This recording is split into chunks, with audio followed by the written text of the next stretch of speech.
Hello, everybody. This is War Doctor. As promised, what I've tried to do here is lay out some of my color choices. So I'm going to give you a little tour of these zoomed in as I go through them all.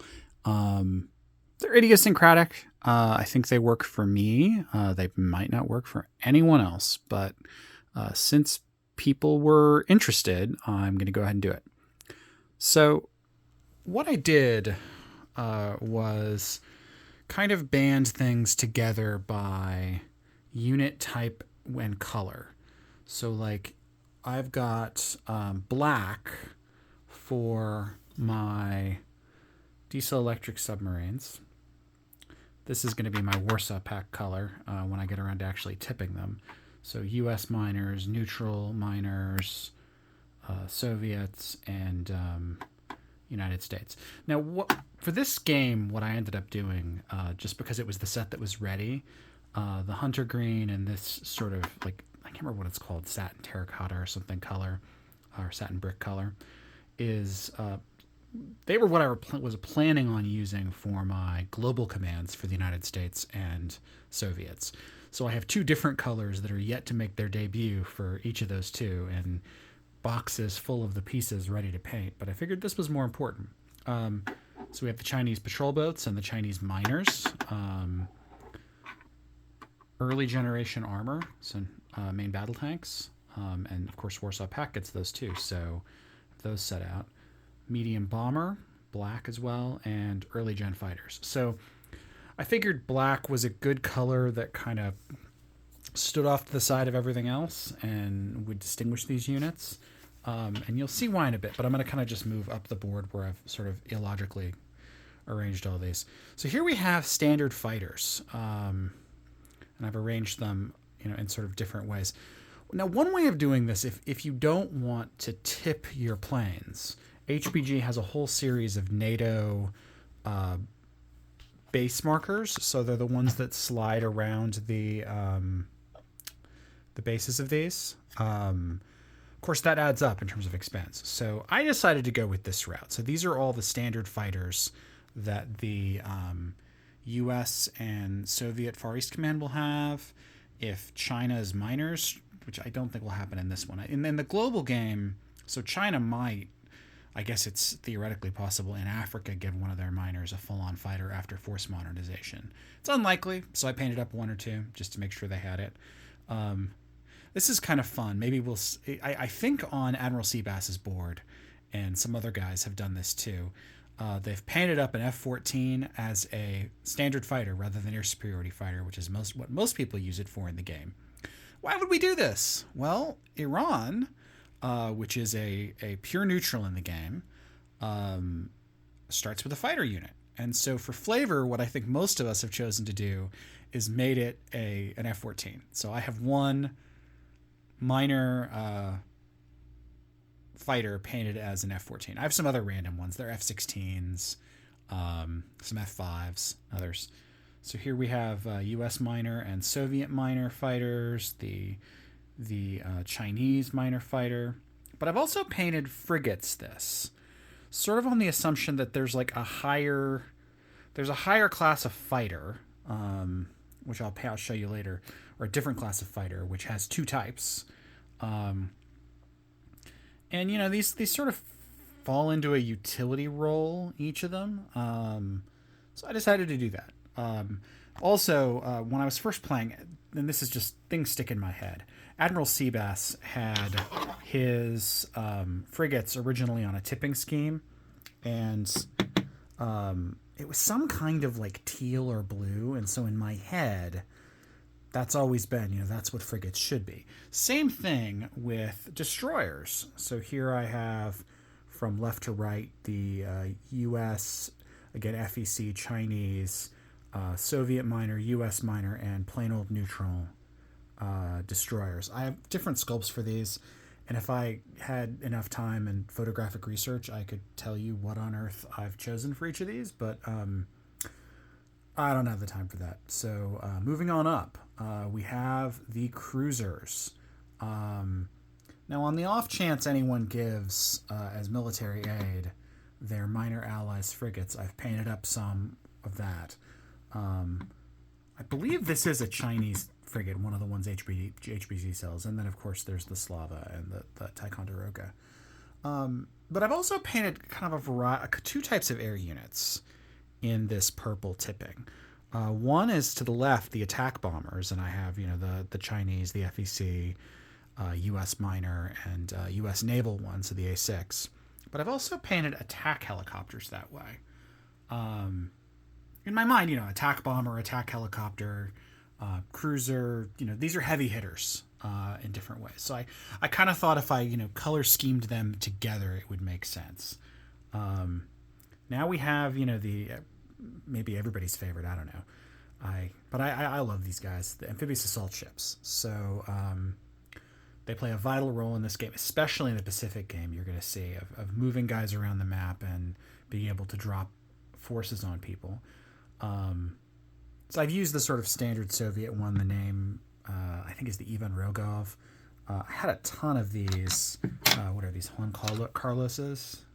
Yeah, Juan Carlos sort of helicopter carriers. So I painted that one up as is the U.S. minor, and then we have, I think this is the Tarawa class. Yes, these are Tarawas. Okay, so moving on up. I have silver sort of as a coordinated one for a lot of different things. But I'll start over here with nuclear attack submarines. I think for most of these, I have the Victor IIs and the Los Angeles classes just coordinated across the board. Then we have just plain old aircraft carriers. Those are Majestics. And I can't remember what I used for the U.S. one. Don't really want to check now. I've got air superiority fighters set up this way. So here we have a U.S. F-14, and I don't remember what that is. I'm also painting my main battle tanks this way. So you can see the whole row of the different ones I've done. Again, Warsaw Pact's making an appearance. Neutral's making an appearance here. U.S. minors. So with that, though, then I have this kind of coordination upwards. So if silver is the air superiority fighter, well, these are golden advanced air superiority fighters. So I've used the Firefox sculpt for the Soviets, which I just couldn't resist. And then everybody else, I think Warsaw Pact as well, has that standard, sort of forward swept wing design like the U.S. has on the X-29. Somewhere in one of my boxes, I have an F-16 XL, which I'm going to paint up as an advanced air superiority fighter. I think that's in my NATO box, but I think that's really cool. I got it from Admiral Seabass in one of his many repaintings. He's gifted me some various sculpts, and I just haven't gotten around to doing it yet. So the super carriers are also, as well as the SSBNs, the boomers. I've painted as gold. And I think, it clearly shows that's the top level thing. Same thing with next generation main battle tanks. Got a variety of those laid out here for you. And that leads me to some of my other kind of idiosyncratic choices here. So this teal, I've chosen to paint sort of optional extra units. Now I have the Kirov and the Iowa class battleship here, just part of our battleships and battle cruisers expansion. Haven't gotten a chance to play with that one for a long time, but hopefully in another YouTube war we will get that up and out. As you probably already noticed, this is what I've done for the ASW helicopters. Here I've just gone, because it was a late edition from my point of view, and I'd never played with them in my own set. I simply bought the little Soviet anti-submarine warfare helicopter and painted up a whole bunch of Blackhawks that way. So, yeah. All right. Now for kind of my other color choice. So I have, for all of the close air support fighters that I've painted this kind of off blue-gray. There is a close air support expansion that we have in mind that'll, give the A-10 some other powers too, but also give everybody else a version of it. And I have a Soviet one as well. Unique to the US as well, I have the F-117. So what I've done here, mostly so that I don't get, once I have Pacific Command as well, mixed up, I've, spray painted the unit itself and then done some sort of inverse tipping. I, colored it in a flat black all the way around except for the places that I have been tipping these planes. So I thought that was kind of fun. Partly to just avoid having to buy a lot of extra paint. So I have the heavy aircraft cruiser painted in orange, and as I was struggling to figure out what on earth to paint the SRBMs, it occurred to me this orange at least stood out.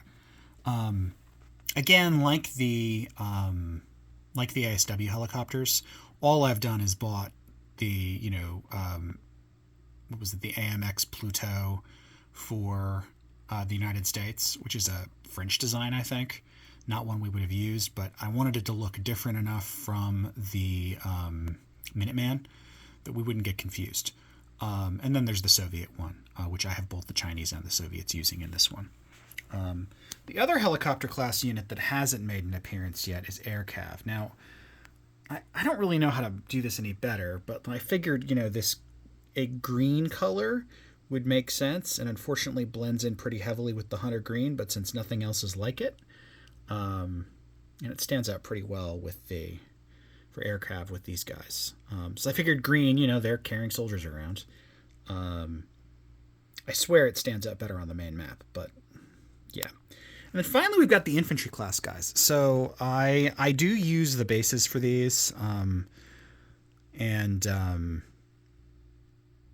have adopted generally the practice which Flak 88 taught us all to sort of get a view on the camera here. So you can see there's sticky tack. I did not glue these. I've inherited some glued ones from Admiral Seabass and was able to pry off some of them to do repainting. But the ones that are new, I'm just sticky tacking them, and it's great because you can, if you run out of one class, you can just swap out the base. So this is the light infantry marker from HBG. It's great for any of the sculpts, whether it's kind of got a rectangular base or a circular one. You can very clearly read the notation. If you run out of sculpts, that's got the NATO infantry marker on it as well. So here I have a few versions of my paramilitaries. So this light is not great here, so let me just move it over a touch. So Soviets, US, and US minors. A couple of my airborne choices. This is one of my sort of inherited sculpts. HBG, I think, does sell these, but they're boxed infantrymen that have some nice details and variation that the sort of standard 3D printed ones do. Got ourselves some Marines here. I do have the Marine, kind of mech. We had a mechanized Marine idea that just didn't quite work. But since the U.S. Marines do use those, I've got some painted up this way and sticky tacked down. Finally, we've got our insurgents, which I don't know whether they will make an appearance on this side of the map or not. It kind of depends on what Knights Templar rolls. But you need some of these insurgent markers in the game, and I've just decided to include them in the boxes of each faction that might need them. But I think that's all pretty cool. So that's the tour. I don't think you have to go super elaborate, and you'll have to forgive my lack of really excellent painting like Flak 88. But I think it helps me tell the difference from everything at a glance, and it has saved me a lot of money buying those flight stand bases in particular, or rondel bases for the next gen armor, because I have a very hard time telling all these things apart. So I think the key things are just clarity and some kind of consistency. Oh, one other thing I forgot to show you. I'm doing theater missiles this way. So we have one of the Soviet, or the Chinese ones, and then the United States, which might confuse people because I don't think the Pacific Command gets any theater missiles. But again, this was a box I had originally intended for U.S. Global Command and just had to do some repurposing. So anyway, I hope this was something that might give you guys who are starting out some inspiration about how you could color code things. And as one person asked, there's no universal thing. People have done their own schemes, and I think the general philosophy is do what works for you and makes you happy, whether that's painting them to look as realistic as humanly possible, or just going with something that you can remember when you're in a rush doing your turns, online in particular. Anyway, I am looking forward to turn 1.6 when I will get to spend my 4 IPP on on whatever event is going on, most likely. And you can see my board here is still ready. I had to poach some of the aircraft and things from my carrier here, but I will be sure to move them back. But I'm looking forward to my turn, and I will be posting as soon as it is ready for me to do it. So anyway, hope you enjoyed this, and I will update you all soon with my turn.